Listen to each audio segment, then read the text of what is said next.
It's California Edition. I'm Brad Pomerance. We are coming to you from Sacramento, and we are joined by Steve Fox. He's a member of the California State Assembly. And sir, I want to tell you a quick story. I had some friends who decided they wanted to do some construction on their home. Sure. They moved down the street to another home while their house was being prepared for construction. Lo and behold, some people move into that house, their house that they were trying to prepare for construction. They can't get them out. They're stuck. And I know that's something that you're concerned about. Well, both as an assemblyman and as an attorney, I've seen the process.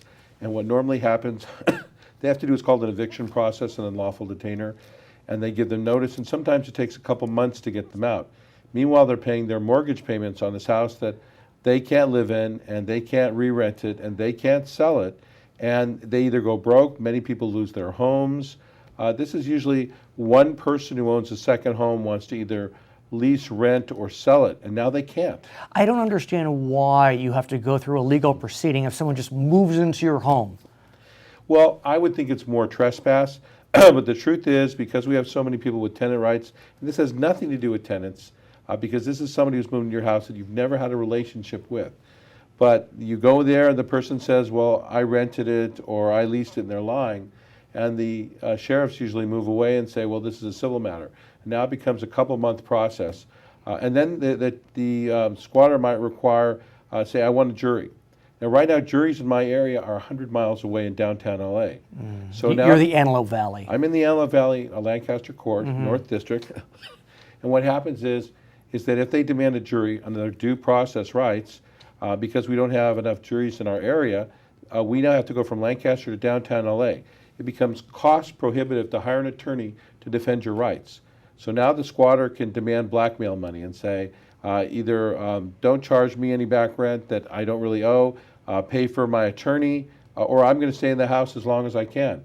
And there are actually sites on the computer that show you how to be a squatter and be successful at it. Now, you have a bill that you are floating right now that would at least create a pilot program to try to address the issue of squatters. Why don't you tell us about it? I'm not just floating. I'm going to get it through. You're going to get it through. Go. I was able to get a bill that I designed just for our area, Palmdale and Lancaster area, okay.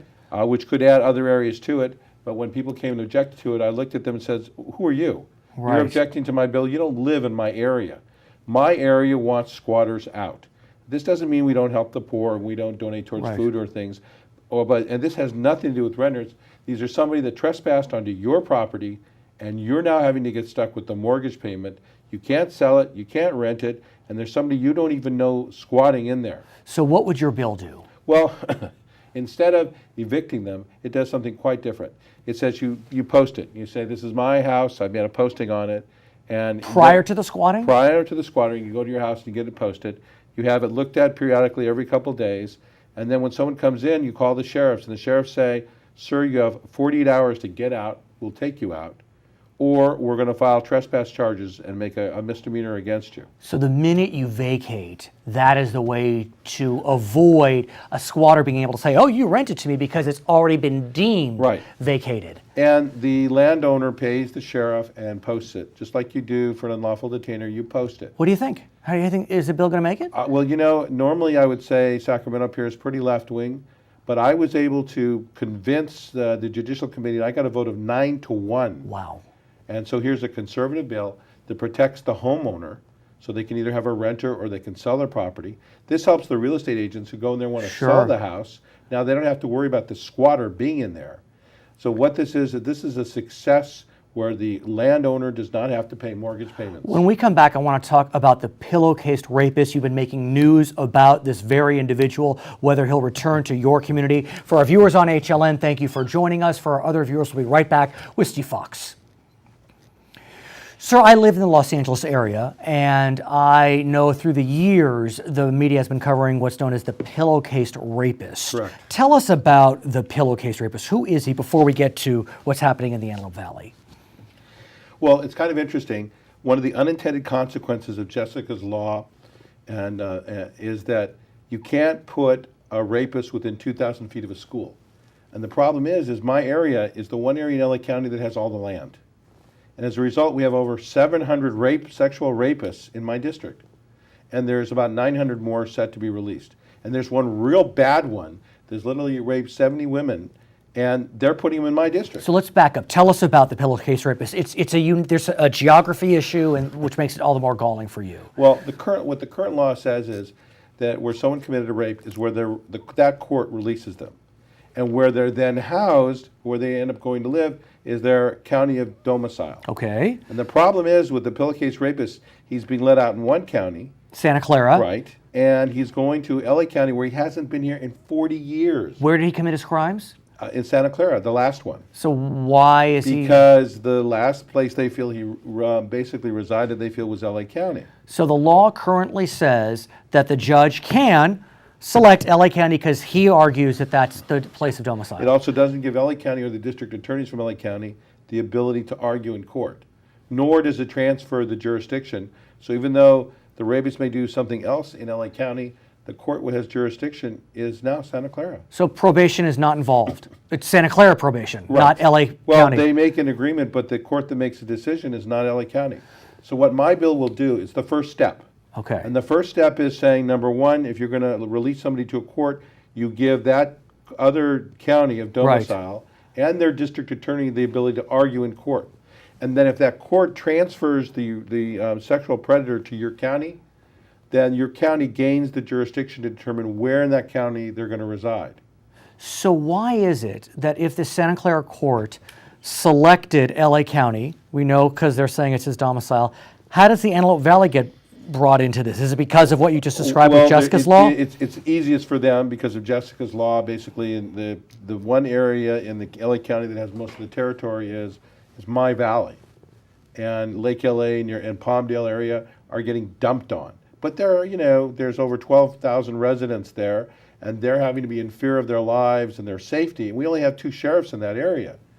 It's wrong. And then they could come into town, into Palmdale and Lancaster, they could commit more crimes. Could one say, though, that could apply to anyone who's released from prison? I mean, look, people get released from prison every day.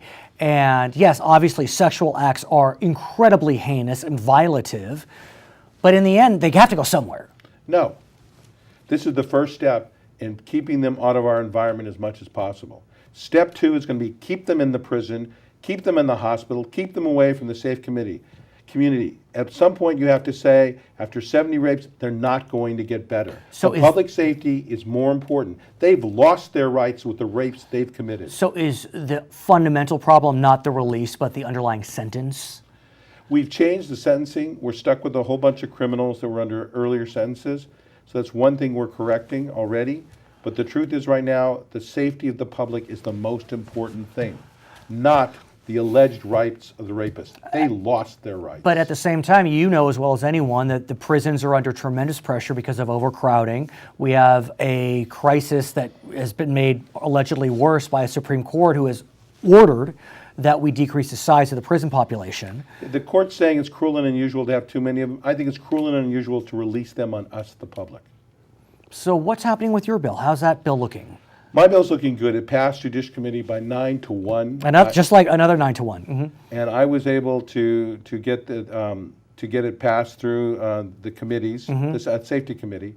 I was able to get it through, and the key thing here is that I think the legislature is recognizing, number one, it's my territory. I know my area best, but this is really affecting the whole state. It does. And more important, it's step 1 that I'm able to get the district attorney on my side to get this through. Jackie Lacey is the DA. She's on board? She's on board. They've helped write it. We're working together on it, the district attorney and myself. And this will apply for all counties. It's not just for LA County. It does, but it's only the first step. Next year, I want step 2. Which is? I want to release them where they have to live on prison grounds or in the hospital where it's not in anybody's backyard. Oh, my. His name is Steve Fox. He is a member of the California State Assembly representing the beautiful Antelope Valley. My name is Brad Pomerance, coming to you from Sacramento on California Edition.